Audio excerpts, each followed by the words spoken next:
like even though it is a halal relationship, everyone's comfort level is different. Some people don't even like hold hands, you know? So it's really at the end of the day between you and your spouse.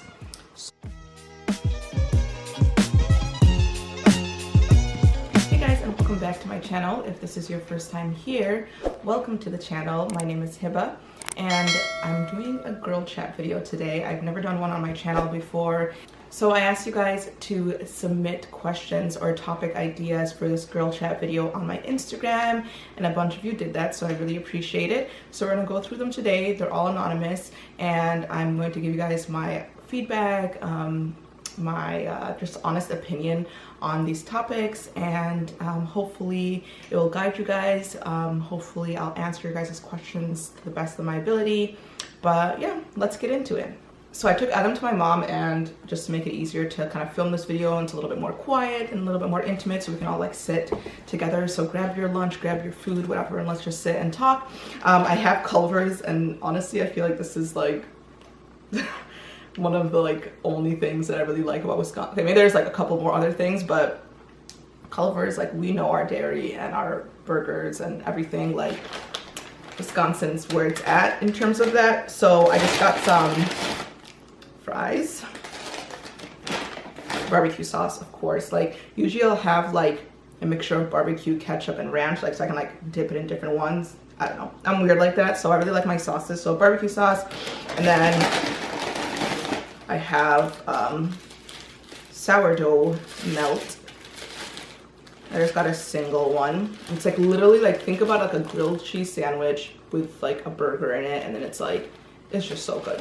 Whatever.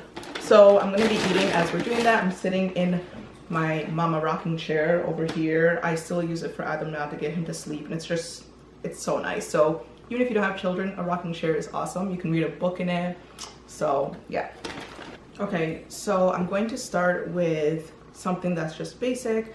Not basic, but a little bit like less like intense, I guess. So one of the first ones that I got was, what is your favorite beauty product? So if you have followed me for a while, you know that I'm not like super glam with my makeup. I literally put on my foundation with my hands sometimes. I just recently got a beauty blender, if that's even what they're called. Like, I'm just not a super makeup person. I do like mascara and eyeliner, more like the kajal, like kohol one, not like the liquid eyeliner. I can't, my hands are too shaky. So I would say that my favorite products definitely are mascara and like the kohol, like kajal products. I guess that's those. I think those are my favorite, yeah, because I don't really wear that much makeup. I do like lipsticks, I like eyeshadow, but I would say mascara is definitely the top for me. Okay, so someone submitted one that was talking more about childbirth and pelvic floor health after childbirth. So with my pregnancy, alhamdulillah, it was a pretty like normal pregnancy. Around 6 months, I kind of had a scare where the cervix dilated a little bit, but it was fine. They gave me some steroids and magnesium, and that was like, oh my god, the feeling is so weird. If you've ever had that before or has happened to you, comment below. But luckily Adam still stayed in there and cooked a little bit longer until 9 months, and he actually had to have a C-section because like the oxygen levels were getting too low, and just like my contractions were like insane. I don't even know how I even got through it, but it ended up being really good. C-sections are scary as hell because it's literally a surgery. So that was like my first ever major surgery. I've gotten stitches before, but that one was probably, yeah, that's the only major surgery that I've had, alhamdulillah. But luckily he came out fine. And I didn't really like do any exercises or anything like that. Even like during pregnancy, like obviously they say like you can bounce on the ball or whatever when you are about to give birth and you're in labor, and I did do that a little bit, but he came so like quickly, like the contractions like just were insane. So he would have been born naturally really quick, but because the oxygen levels kept dropping, my contractions were essentially like squeezing him to death. They were like, C-section's the way to go. So I had a C-section, and I didn't really do anything else. Honestly, I just like cried for months, and that was the end of it. I didn't really like read those like books about childbirth and pregnancy and whatever. Like I got some free ones from my doctor, but I don't know, I just had to take it as it went because you can only control so much.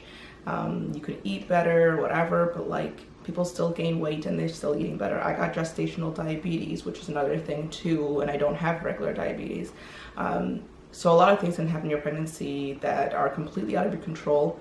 So for the ladies who are pregnant, are planning on getting pregnant, etc., just know it's really out of your hands. It's in God's hand at that point, and just trying your best to just take care of yourself, breathe, not letting yourself get too stressed out by it, because you really cannot control so much, especially with the birth process. Like I did not plan for anything, and I didn't expect to have a C-section either. So yeah, if you guys have never had fries with barbecue sauce, you need to try it. Like I'm like, I can drink barbecue sauce. That's how much I like it. I feel like everyone in my family really likes barbecue sauce, or at least my siblings.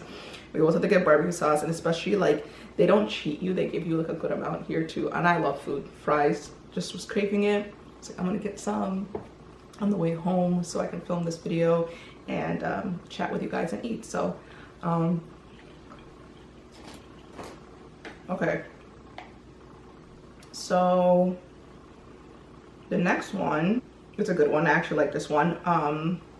It's talking about girl friendships, especially within groups, and how that changes as you get older as a woman.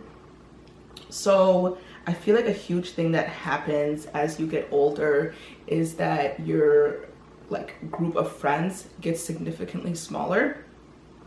And like when I was younger, like middle school, high school, like you'd have like 30 friends. You'd have these huge girl parties and sleepovers and etc. And like you'd hang out with people at the mall and whatever. As you get older, it's kind of like, not that you get sick of people, that sounds so terrible, but I feel like for me personally, like being an introverted person and also like just life in general, I feel like having very good connections with people is more important. So the quality is more important than the quantity, because some people, even as they get older, they still have like a big group of friends. I don't know how they do it, but for me, like having like 5 really good close friends is more important to me than having 30 like okay-ish like relationships or whatever. So for me, I think a huge thing is really valuing your friendships, reevaluating your friendships with people, seeing, is this someone that 10 years, 20 years down the line, is this someone that I want to invite to my wedding? Is this someone that I see will be there for me when I'm in my struggles and going through things in life, whether if you have deaths or if you have like mental health issues, or you know, you're going through a tough time, you lost your job, etc. Are those the kind of friends that are going to be there for you? Or is that the kind of friend that's just there for show? Kind of people who just like want to hang out with you because you're fun, but that's just very like surface level friendships. So for me, what I learned as I went on and got older is that a smaller group of friends is more important to me than a big group of friends. And that's something that just kind of naturally happens, especially after you get married and you kind of move away from your friends and your friends move away to different places, etc. It's kind of just like a natural thing in terms of life. But I think it's really important to still have girlfriends as you get older and after you get married. Your husband's important, your family's important, but it's just nice to be able to hang out with girls and just chat, just kind of like we are right now. I see you guys not only as my audience, but as my like internet friends, if that makes sense. And hopefully one day we'll have a meetup and get to know one another. But the closest people to me are just very few people that I consider friends. They're practically family. So I feel like that's really important to me in my life. So someone just sent intimacy. That's pretty vague. So I don't know if they're talking about like just in general, like being with someone, especially because, you know, as Muslims, you're not supposed to date and, you know, the halal way is to get married, and maybe that fear of intimacy because you haven't had that experience beforehand. Even if you have, and you have been in relationships before you got married, it's different with the present person that you're with. So I don't know exactly what they're asking, but in terms of intimacy, I think a huge thing is being open with your partner and communicating things that are important to you, whether even like with physical touch. Like some people, it's funny because for me, I hate when people touch my shoulder. Like I want to hit them. So don't ever do that to me if you ever meet me in real life. Like my sisters do it on purpose. They'll just like tap my, like this tapping shoulder thing. Even doing it to myself is obnoxious. I hate that. I don't know, that's not intimacy, but just like in terms of like physical touch, I hate it. And it's funny now because toddlers are all over you. So I really had to kind of let that go, but it still makes me cringe and I want to die. But anyways, so in terms of like you, like look, for instance, as a spouse, communicating with each other is a huge thing when it comes to intimacy, because it goes beyond just like, you know, sex. Essentially, your connection with that person, and if you don't have a good foundation with that person, everything else is really gonna suck. I'll just put it out there. So building that foundation even before you get married, and just discussing what are your values around certain things, what are things that you're not comfortable with, etc. Because if you don't build that before you get married, you're gonna be very unhappy. And so I feel like some people are like fine holding hands in public or whatever. Other people are not. Like, yeah, we're married and it's halal, but they don't want to show that in public. Other people are super huggy and super like, yeah, whatever, we can hold hands, we can cuddle, etc. So building that foundation before you're getting married, I think is really important. Talking with your partner, especially after you've had your Hijab or nikah, and you can kind of hang out a little bit more alone together, just talking a little bit more about it and not being afraid, because everyone's at a different space. Some people have had experience before, some people have not, and kind of coming to a consensus of what works best for you in your relationship. I feel like also in terms of intimacy, specifically in terms of like the bedroom or whatever, if you want to put it like that, PG, not sharing like information with other people. I don't know why, like lately I've been seeing this trend on Instagram with Muslim couples and people talking about like their wedding night and like things like that. I feel like that's something that's so private to you and your partner, and in terms of respecting your partner, I think generally talking about intimacy in terms of sex is fine, but I think like specifically talking about you and your spouse and saying like, oh, like this felt this way and this, I think that's just kind of weird. And it's not because I'm like someone that's super like closed off, but I feel like that's something that's between you and your partner, and you should keep it between that. But general tips in terms of like people who are afraid of their wedding night and they've never had a relationship before and things like that, I feel like generally talking about it is totally fine. But remember that like, this is also your partnership and this is your spouse, and you wouldn't want that information to be out there of what you do in your relationship, etc. I think that's between the spouse. So yeah, spouses. So yeah, I literally never talked about anything like that on my channel before, so that's interesting. And it's not because I'm uncomfortable, I just don't know how to portray it without like expressing like private information and things like that, because I would never want to do that, and vice versa. I wouldn't want my husband talking to his friends about, you know, things that we do in the bed, you know what I mean? Like I think that that's something that's between a couple. But general advice in terms of like communicating with your spouse and letting them know what's good and what's not, letting you know where your boundaries are. Like I was saying, like when you are actually outside in public, like are you fine with holding hands? Some people are fine with kissing, some people are fine with hugging, etc. Like even though it is a halal relationship, everyone's comfort level is different. Some people don't even like hold hands, you know? So it's really at the end of the day between you and your spouse. So someone submitted, keeping people's opinions from affecting your relationship with your spouse. Like being on social media specifically, like you really have to find a way to keep a balance between keeping things private and keeping things like, or like, and sharing things. So for me, like I'll have pictures of my husband with me. I think it's weird when people don't have any pictures with their spouse when they're married, and you're like, what? And then randomly they appear someone, I'm like, I didn't even know you were married, and it's like 10 years into like following them on Instagram, whatever. And obviously some people are not really into social media, so they don't really want to be on camera, which is totally fine. But for me, my husband's fine enough where it's like, okay, I have a picture with him and it's like an event and whatever. Okay, yeah, the picture's there. Even with my son as well too. But people will always have something to say.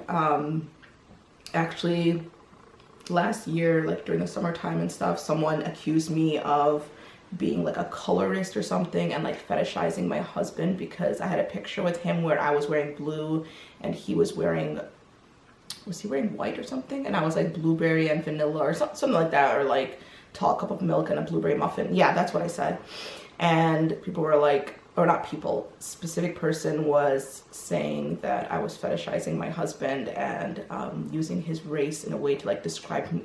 I don't even know. It was just ridiculous, where I'm like, people will always have something to say. So at the end of the day, like if you in your relationship have understanding in terms of what you're sharing in social media or just in terms of life in general, you'll be fine. I think that oversharing is like not a good thing, as I was mentioning before, in terms of like the intimacy stuff. But I don't know, I don't really have too much of an issue besides that one person that thought I was being a colorist, and I'm like, okay, I don't understand. So this is another one, which I actually really liked. Not losing oneself in marriages, parenting, and life. So obviously, like when you're a couple, you can hang out a lot easier, you can go out to eat, etc. Once you have children, it kind of changes, where most of your focus is going towards your kids. And even if you just have one child, like I have one child, a lot of the focus has turned towards him versus my spouse. So finding times to hang out alone together. So for instance, for us, you know, we'll get Adam to sleep and then we'll hang out, like you can watch a movie, you can whatever, etc. And it kind of gives you time as a couple. If you have close family and friends that live nearby, you can send your kid there and go on a date, etc. So finding time for you just as a couple to go out, and you don't even really have to go anywhere, honestly, just like having a nice movie night. Like I'll make some popcorn and just chill and chat, like, or watch something funny. Like we really like watching Trevor Noah and Saturday Night Live, like things like that, where you kind of like bring a spark back in your relationship. It can just be really chill, especially with COVID. Like we've been indoors all the time, so finding fun things to do. We'll play card games, we'll play board games, etc. And I feel like that is important. You don't want to lose yourself just because you have children, because your children are important, but so is your spouse, and making sure you find time for them. And this is coming either as a woman or as a man in your relationship. Like finding time to hang out with your spouse is really important, and it can be something just as low-key as playing a board game together, watching some YouTube videos, which we literally do, and we'll like laugh about stuff and just to like relieve stress. And obviously the best time is when your kids are sleeping, but even so, in terms of like, you could give them something to occupy themselves. My son loves Play-Doh, so let's say he's playing with Play-Doh, we could sit together and chat and watch something or whatever. So it's like, they don't always have to be asleep, but obviously when they're sleeping, it makes it a lot easier. So yeah, make sure that you find time for yourself individually, like to have some time just to sit and chill, but also together as a couple, because your children need you, but so does your spouse. So that's kind of my advice, and that's what I do.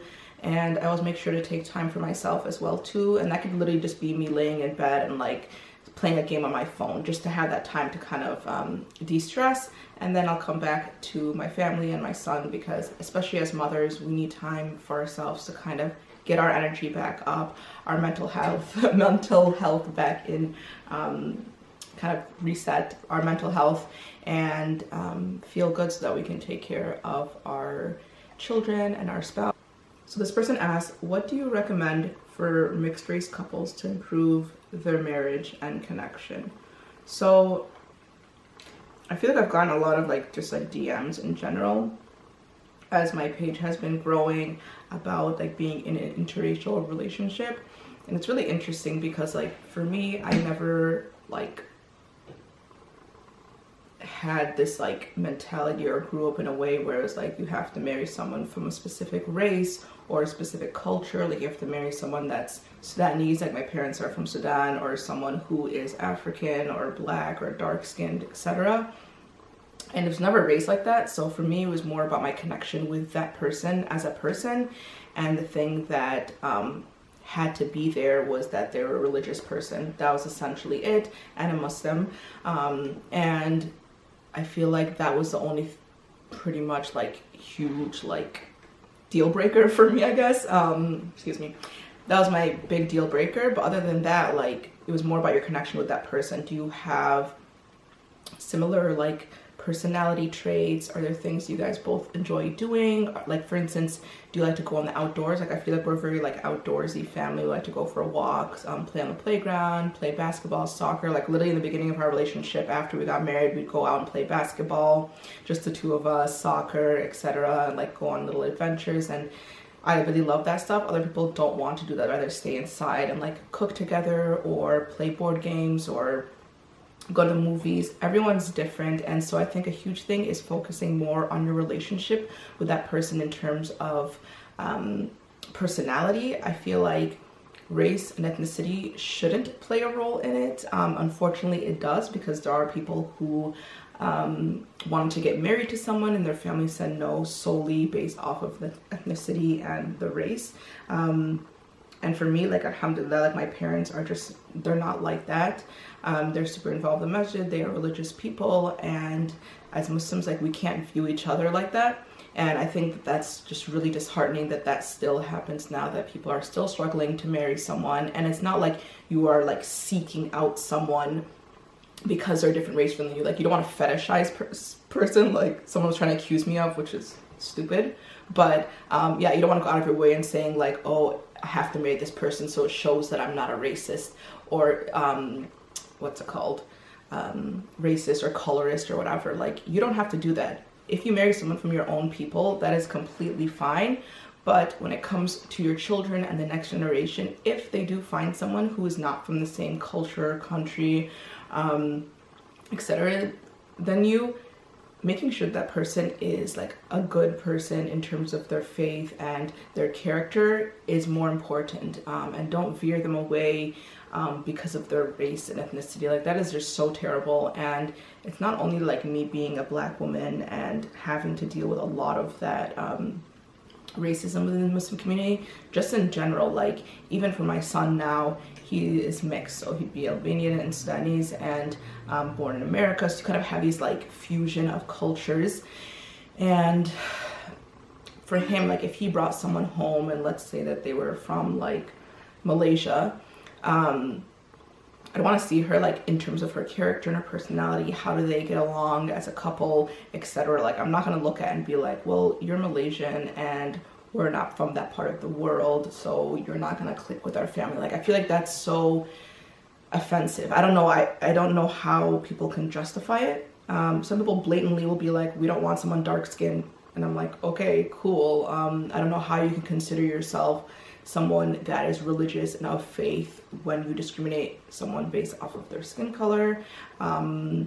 Because honestly, like, I don't view that person as someone who is highly religious. If you're looking at a person, another human being, and especially as another Muslim, and you're solely basing them off of their skin color and ethnicity, and that's your determinant of not marrying them, that's really sad. And that's someone that I wouldn't even want in my life, even in terms of friendship. Like, I've seen it over the years, like the type of girls that I've been around, and guys too, where it's like, you know that that person at the end of the day would either never marry you because of your skin color, not in terms of personality or connection, but because of the skin color, or they would never marry your like son or daughter, etc.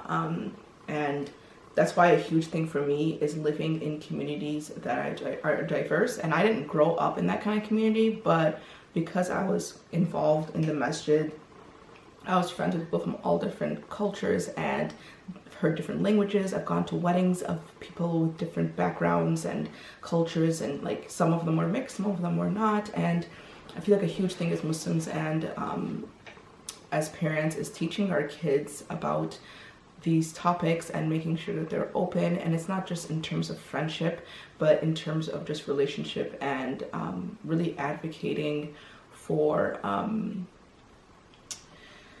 having relationships and friendships with people with different cultures. I feel like that's where it really starts, because if you are friends with people that only look like you, that only speak your language, etc., more than likely you're probably going to marry someone from that specific group of people. And even for your parents, like, you don't want to give your parents a shock either. Let's say that your parents know that you've only been around, like, for instance, for me, I've only been around like Sudanese people, which is not true in my case, but let's say that it was like that, where I only grew up around Sudanese people, and I always spoke like Arabic or like a fusion of Arabic and English with them, etc. And then eventually I wanted to marry like an Albanian. Like right now, my parents would probably be like, that's random as hell, like where'd that come from or whatever. And some people's parents might be resistant to, they'd be like, I thought, like, since, you know, you pretty much circled yourself around this culture of being Sudanese and etc., why would you want to go outside the culture, a language that you don't know, a culture you don't know, etc. And so like your parents kind of go through this like shock, and I feel like that's kind of where it starts from. It starts from bringing that attention to your, the right word is not attention, it's like essentially like slowly easing your parents into it, especially if you're in a situation like that. Let's say you met someone and they're not from the same culture as your parents, they don't speak the same language as your parents, etc. Building it slowly. Not rushing your parents, especially if they've never seen you interact with people of other races. And they're like, let's say, I think of an example. Let's say that someone is, in my case, Sudanese. My parents knew that I only like hung out with Sudanese people, whatever. And then, yeah, I bring an Albanian guy home and they're like, that is so random. Luckily, alhamdulillah, as I was saying, I did not have that issue, but there are people who have sent me DMs and talked to me about it. And I think at the end of the day is having that conversation with your parents, letting your parents see the person that you're interested in. Like, if I'm a girl and bringing the guy home and being like, you know, I want you to get to know him as character, try to find the similarities between your parents and your spouse. Let's say that you find out, oh, your dad really likes cars and so does your spouse, or your future spouse, inshallah. Have them like have a conversation about that. Like, they might not have the same cultural background, they might not have the same like skin color, etc., but like relationships based off of like interest. And I feel like that's the foundation for marriage in general, or as a whole. And that's pretty much the foundation for marriage as a whole, like finding connections and things that you can relate to one another. Like, for instance, for me, I grew up in Wisconsin. My husband grew up in Albania and didn't come until a later age, like 19, 20. And the fact that we grew up in different worlds and still can be married together, can still be married, still got to know each other, have a lot of similarities, like that goes to show that even someone who lived and grew up in a completely different society than me, that you can still find a connection with the person. So I do not think that that should be a determinant. I don't think that you should let that get in your way, even when it comes to your parents, letting them know like, this is someone who is religious, this is someone who cares about me. Essentially just finding that connection with the person, communicating and being open with your parents, being open with your spouse, etc. Please don't do the thing where it's like you literally like get a person like attached to you or whatever, and then you're like, oh, by the way, my parents are actually racist, so heads up. Like, that should be a conversation that you start before you kind of string that person along. Like, if you really know that your parents are so resistant to you marrying someone of a different race, or straight up marrying someone who's black, like they'd be open to anyone else but a black person, which is the reality of a lot of people, sadly. And they'll always try to bring up like the Bilal thing and being like, oh, you know, he was the first to give the adhan, etc. But like deep down inside, they're like, you can never marry my daughter. Yes, that still happens, and people will say, well, Islamically we're not supposed to be racist, but Muslims are racist. It's not the religion that teaches us that, it's the people and their parents, and it just gets trickled down and continued through generations. So breaking that generational curse of racism and prejudice starts with you. So that was a really intense way to end this conversation, but I really appreciated these questions. I can get super heated with things, but I also just really like to have these conversations with people. So I definitely want to do another video like this again. It kind of turned more into like a marriage chat, but still at the same time, definitely important topics to cover. And I hope that you guys enjoyed this video. If you did, please give it a thumbs up. If you hate it, as I always say, you can give it a thumbs down. It's totally fine. Please comment below if I answered your question, and what topics you guys like the most, and if you guys want to see another video like this. But other than that, I'm gonna get back to my lunch because I didn't eat too much of it because I didn't really want to eat on camera too much. It's just, I'm not doing a mukbang or whatever. So yeah, so I'll see you guys in the next video. The next video probably will be like a day in the life or whatever, a weekend in my life. I think that's the next one that I'm kind of editing. So yeah, hope you guys enjoyed this video, and I'll see you guys in the next one. Make sure you're subscribed, follow me on Instagram, all that good stuff, and I'll see you guys next time. Bye.